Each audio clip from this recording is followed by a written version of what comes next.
Imagine the ground shaking beneath your feet, buildings trembling, streets cracking open. What causes this unstoppable force of nature? In the next 5 minutes, you'll see exactly how earthquakes happen, from deep underground stress to the energy that shakes our world. An earthquake happens when energy that's been building underground suddenly releases. This energy travels through the earth as seismic waves, shaking everything in its path. But where does this energy come from?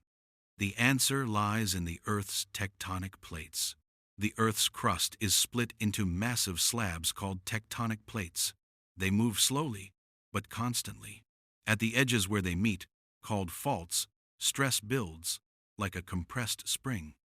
When the rock finally breaks, all that energy is released in an earthquake. The released energy spreads as seismic waves. There are three main types. 1. P waves. Fastest, compress, and expand the ground. 2.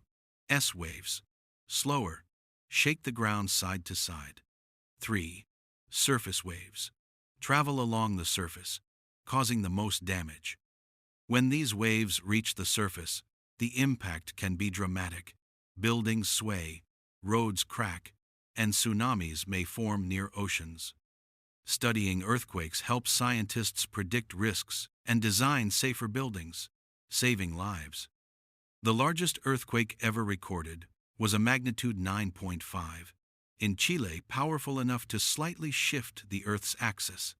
Earthquakes are unpredictable, but understanding them lets us prepare for the ground shaking beneath us.